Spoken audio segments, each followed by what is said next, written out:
tax records have shown that the Prime Minister earned over £2 million last year, which amounted then to over £500,000 he had to pay in tax. Yeah, the documents revealed he paid an overall tax rate of 23% in the UK. Now, that's much lower than the top income rate, that is 45%. But, of course, it wasn't all income. It was capital gains tax, which is different, isn't it? It is different, yeah. I think it's the money that your money makes. Well, this all comes as the country is facing a cost of living crisis. And it does beg the question, doesn't it, of whether the Prime Minister can possibly empathise with the problems being faced by so many people at the moment. Let's talk to former UKIP Deputy Chair Suzanne Evans, who's here in the studio this morning. Does it matter that the PM has earned loads of money because he's paid a lot of tax?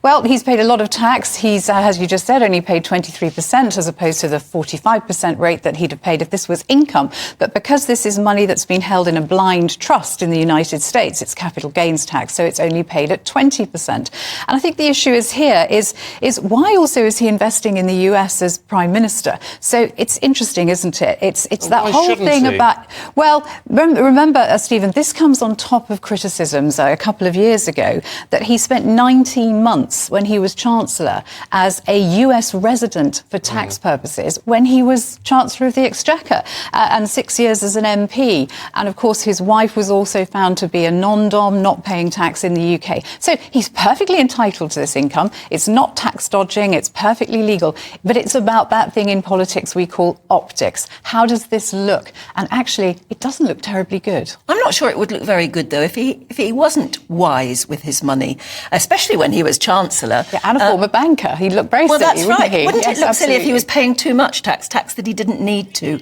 You can argue it both ways, can't you? You can, absolutely. And I suppose we could also argue, couldn't we, that would we want somebody that wasn't very good with money running our country? No, we wouldn't. But I think the issue here is... This comes at a time when, for most of us, we've found that we're paying higher taxes because the tax thresholds have been frozen. We've got the highest tax burden in 70 years. So while the Prime Minister is paying arguably very little tax on his investments, the rest of us are paying much more. The Taxpayers Alliance released some research yesterday showing that 4.5 million more people now are paying tax, and 2.1 of those are paying it at a higher rate because the Chancellor froze the tax thresholds in 2021 and says that he's not going to put them up until 2028, assuming, of course, he's still in power by then. Yeah, but of course, and I know it's sort of cold comfort to people who aren't very happy with all of this, but those frozen tax thresholds affect everyone, and they affect the Prime Minister on his salary for being Prime Minister. Yeah, he gets around £140,000 a year as Prime Minister, and of course he pays income tax at the full rate on that. But I think, Labour are going to be all over this. They are all over it already. They're saying he's out of touch. And you do wonder just how in touch with the common man or woman can be a man who has married a woman who's the daughter of the billionaire Infosys IT company. That company's worth $72 billion. The family's obviously very wealthy.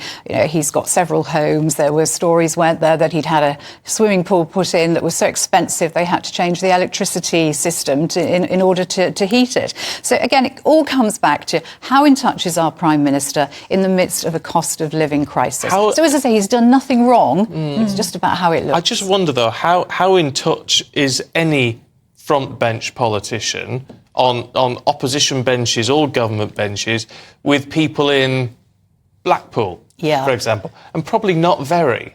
Well, I think you're right. There's no doubt that perhaps, I suppose, since the Second World War, probably, the makeup of the House of Commons has changed enormously. There used to be working-class people, miners, people farming, people who were MPs. Look how many MPs today you have who've never actually done a job at all in their life. They've just gone straight from university for a degree in politics into working for a Member of Parliament and then becoming a Member of Parliament yourself. I think you make a very good point. But the point has also been made already this morning that Labour can't make meat of this during the election campaign because so many of them are very wealthy too.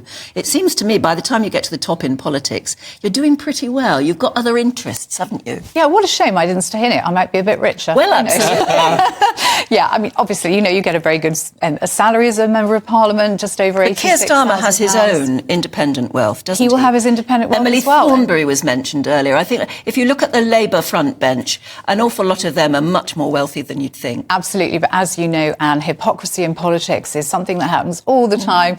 You can be making a lot of money, but it doesn't stop you criticising somebody else who's making it too. Yeah, no, fair enough. Cynical, aren't I? Well, No, cynical what's but the space accurate. to happen? Yeah, Suzanne, good to see you. Thanks very much indeed.